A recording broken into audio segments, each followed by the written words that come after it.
Light weight బంగారు diamond ఆభరణాలు, వందల రకాల డిజైన్స్ ఏవైనా ధర మాత్రం ఒక్కటే. ఎందుకంటే నేను తెగించానంటే మటుకు ఇంకెవరు తెగించరు, అంత పిచ్చగా తెగిస్తాను నేను. ఎందుకంటే నేను నిన్న ఎందుకు క్షమాపణ చెప్పాలి, ఎందుకు క్షమాపణ చెప్పాలి? నేను బాధ్యత అడిగాను, మీ ఓట్లు అడిగాను నేను. తిరుమల దానికి డైరెక్ట్గా నాకు సంబంధం లేకపోవచ్చు, కానీ నేను దాంట్లో భాగస్వామ్యం. ప్రభుత్వంలో మీరు నారా చంద్రబాబు గారు గెలవకపోయినా, నేను గెలవకపోయినా, 164 మంది ఎమ్మెల్యేలు గెలవకపోయినా టీటీడీ బోర్డు ఎక్కడి నుంచి వస్తుంది? చైర్మన్ ఎలా నియమితం అవుతాడు? ఆయన ఏ ఈఓ ఎలా నియమితం అవుతారు? ఈఓ ఎలా నియమితులు అవుతారు? మేము గెలిస్తేనే మీరు, అది ఎక్కడి నుంచి వచ్చింది మా గెలుపు? మీరిస్తే.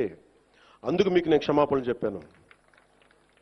నేను కోరుకునేది ఒకటే, ఎప్పుడో చెయ్యని తప్పుకి జపాన్ లాంటి దేశంలో ప్రధానమంత్రి ఆయన పుట్టక ముందు జరిగిన తప్పుకి ఆయన పార్లమెంట్లో క్షమాపణలు చెప్పాడు. మనం నేర్చుకోవాల్సింది అదే. వాళ్ళు చేయకపోయినా 3 తరాల ముందు తప్పు చేసినా క్షమాపణలు చెప్పారు. నేను ఈ రోజున అడుగుతుంది, టీటీడీ బోర్డు పాలక మండలి చైర్మన్ గారు కానీ, సభ్యులు కానీ, ఈఓ కానీ, ఏఈఓ కానీ, మీరు ప్రెస్ మీట్ పెట్టి క్షమాపణలు చెప్పండి. నేను క్షమాపణలు చెప్పినప్పుడు మీకు క్షమాపణలు చెప్పడానికి నామోషి ఏంటి? బాధ్యత తీసుకోండి, బాధ్యత తీసుకోవాలి. ఇది చాలా బాధ కలిగించేది. మా సంబంధం లేదంటే ఎట్లా? నా తప్పు కాదంటే రాజు 7 చేపలు కదలా, మరి ఎవరు చేస్తారు ఇది? నాకేం సరదా నాకు క్షమాపణలు చెప్పడం? నేను దోషిగా నిలబడాలా ఇలాంటి సంఘటనలో? అందుకని ఎందుకు నేను డాంపెన్ చేశాను, ఎందుకు తగ్గించాను సంక్రాంతి సంబరాలంటే, వాళ్ళు ఎంత గొప్పవాళ్ళంటే చనిపోయిన 6 మంది వారి కుటుంబ సభ్యులు దేవుడు పట్టుకెళ్ళిపోయాడు అంటున్నారు. 36 మంది గాయపడితే ప్రతి ఒక్కరిని పేరు పేరున పరామర్శిస్తే అందరూ కూడా నలిగిపోయి 100 మంది మీద పడిపోయారు. ఎంత ఉంటుంది ఒక ఆడపడుచు మీద పడిపోతే, పెద్ద ఆవిడ మీద పడిపోతే? తమిళనాడు నుంచి వచ్చారు. ఎలా ఉందమ్మా మీకంటే, కడవలు పాత్రికాంగయ్యా, కడవలు వెళ్ళి దేవుడు బయటికి తీసుకొచ్చాడు మమ్మల్ని అంటా ఉన్నా. ఎంత పెద్ద మనసుతోటి సరిగ్గా చూసుకోలేదయ్యా మమ్మల్ని, కానీ ఏం చేస్తాం, మా కర్మిలా కాలింది. అది దేశం తాలూకు దౌర్భాగ్యం. ప్రజలు ఇంత బాధ్యత ఇప్పుడు కష్టం వచ్చినప్పుడు ఎంత అద్భుతంగా చెప్పారంటే నాకు కన్నీళ్ళు వచ్చినాయి. నాకు నిన్న కరిగిపోయాను నేను. వీళ్ళకి క్షమాపణలు చెప్పదు ఇంకెవరికి క్షమాపణలు చెప్తాం? ఏఈఓ కానీ, ఏఈఓ వెంకయ్య చౌదరి గారు కానీ, ఈఓ శ్యామలరావు గారు కానీ, చైర్మన్ బిఆర్ నాయుడు గారు కానీ, టీటీడీ బోర్డు సభ్యులు, పాలక మండలి సభ్యులందరూ కానీ, మీరందరూ వచ్చి ఒక్కొక్క వ్యక్తి గురించి కథ వింటప్పుడు మీకు బాధ అర్థమవుతుంది. క్షమాపణలు చెప్పండి.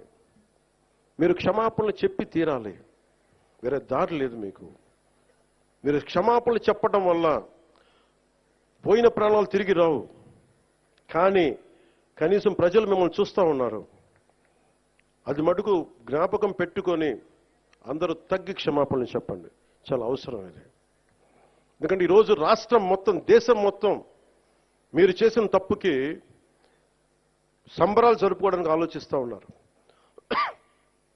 4 లక్షల మంది ప్రజలు గరుడోత్సవాలకు వస్తే క్రౌడ్ మేనేజ్మెంట్ చేయగలిగే వాళ్ళు అక్కడ చేయలే. 2500 మంది. చాలా బాధ అనిపించింది. Lack of management, crowd management లేక,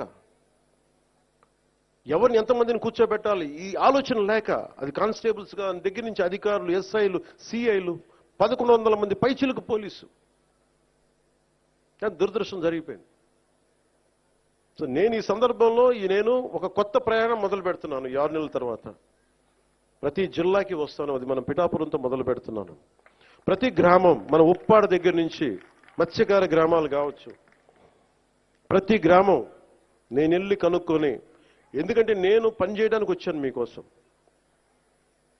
నేను నాయకులందరినీ కలుపుకెళ్తాను. అది వర్మ గారు కావచ్చు, కృష్ణరాజు గారు కావచ్చు, ప్రతి ఒక్కరు, మా జనసేన నాయకులు కావచ్చు, పేరు పేరున నేను చాలా బాధ్యతగా ఉంటాను. ఇంత పని చేసేవాడిని నాతో గొడవ పెట్టుకోవాలంటే నేను వెనకండి, అది కూడా గుర్తుపెట్టుకోండి. నాకు అంత తెగింపు ఉండదు. మీరు అడవుల్లోకి వెళ్ళడానికి భయపడతారు. నాకు బిడ్డలు ఉన్నారు, 4 బిడ్డలు. పోవడానికి నాకు చాలా కోట్ల సంపాదన ఉంది, కెరీర్ ఉంది నాకు. ఇవన్నీ వదిలి నేను అడవుల్లోకి వెళ్ళి మందు పాత్రలు ఉంటాయా లేదా అని భయంతో ఎందుకు వెళ్ళాలి నేను? నాకు ఇష్టం అంత ప్రజలంటే, ప్రేమ నాకు. ఎంతసేపు కూర్చొని శ్రీశ్రీ కవితలు చదివి, బాలగంగాధర్ కవితలు చదివి అవి ఉటంకించడానికి నేను ఒక స్టేజ్ మీద నేను కవిని కాదు, నేను పనిచేసేవాడిని. విప్లవకారుడు రాజకీయ నాయకుడు అయితే ఎలా ఉంటుంది, ఇలాగే ఉంటుంది. విప్లవకారుడు తుపాకీ పట్టుకోకుండా ఓటు నమ్మితే ఎలా ఉంటుంది, ఇలాగే ఉంటుంది. నా డబ్బు మీద మమకారం లేదు, పేరు మీద ఇష్టం లేదు, బాధ్యతే ఉంది నాకు. అందుకని నాతో ప్రేమైనా సరే గొడవైనా సరే రెండిటికి నేను సిద్ధం. అందుకని దయచేసి నేను డబ్బుకు ఆశపడో పేరుకు ఆశపడో, నాకు భగవంతుడు కావాల్సినంత పేరు ఇచ్చాడు, అవసరమైనంత డబ్బు ఇచ్చాడు. నేను కోరుకుందల్లా మా నాన్న కష్టం చూశాను. నిజాయితీగా ఉంటే ఒక వ్యక్తి ఎలా నలిగిపోతాడో నేను చూశాను. పడలేక అవినీతితోటి సెలవులు పెట్టేవాడు మా నాన్న, ఆయన కష్టం చూశాను. మొత్తం అవినీతిమయం అయిపోయింది కాదంటలా, కానీ అవినీతిమయంలో కూడా ఎంతో కొంత చిన్నపాటి తక్కువ అవినీతి చేయించే పరిస్థితిలో ఉన్న ఆలోచిస్తాం తప్ప అవినీతి నిర్మూలించలేం.